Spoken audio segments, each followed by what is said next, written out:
Hello friends, ఎలా ఉన్నారు? Welcome to my channel gold unique. ఇవాళ నేను చూపించే వీడియోలో ఇక్కడ ఆల్రెడీ పప్పు ఉంది, కందిపప్పు, టమాటా, ఉల్లిపాయ, పచ్చిమిరపకాయ అన్నీ వేసుకున్నాం కదా. ఇది ఉడకడానికి పెట్టుకున్నాము. దీంట్లో ఏమంటే ఒక గిన్నె వేసేసుకోవాలండి. ఈ గిన్నె తేలుతూ ఉంటుంది, ఓకేనా?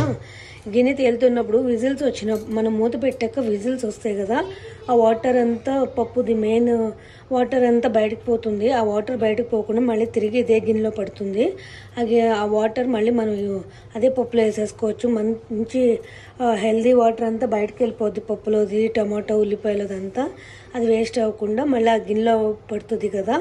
ఆ గిన్నెలో తీసుకుని మళ్ళీ మనం తిరిగి ఆ పప్పులో వేసుకోవచ్చు. ఇలా చేసుకోండి, చాలా మంచి టిప్ ఇది. ఇక్కడ చూడండి, పప్పు ఉడికిపోయింది కదా, ఆ వాటర్ అంతా గిన్నెలోకి వచ్చేసినాయి. ఇప్పుడు మనం మళ్ళీ పప్పులోకి వంపేసుకోవచ్చు. చూడండి, దీని అంతా పోషక విలువలు పోవు. ఇలా నీట్గా వాటర్ కూడా వేస్ట్ అవ్వదు. ఇదే వాటర్ మళ్ళీ ఇదే పప్పులో కలిపేసుకుంటే వీటిలో పోషక విలువలన్నీ పప్పులోనే ఉంటాయి. ఆకుకూరలండి, ఉత్తి పప్పు అనే కదా, ఆకుకూరలు వేసుకున్న ఏ పప్పు అయినా సరే ఇలా గిన్నె వేసేసుకుని పెట్టుకుంటే ఈ వాటర్ అంతా అలా గిన్నెలోకి వచ్చేస్తాయి, ఓకేనా? నా ఛానల్ ఎవరైనా ఫస్ట్ టైం చూస్తుంటే ప్లీజ్ లైక్ చేసి, షేర్ చేసి, సబ్స్క్రైబ్ చేయండి గోల్డ్ యూనిక్. ఈ టిప్ మాత్రం ఫాలో అవ్వండి. బాయ్.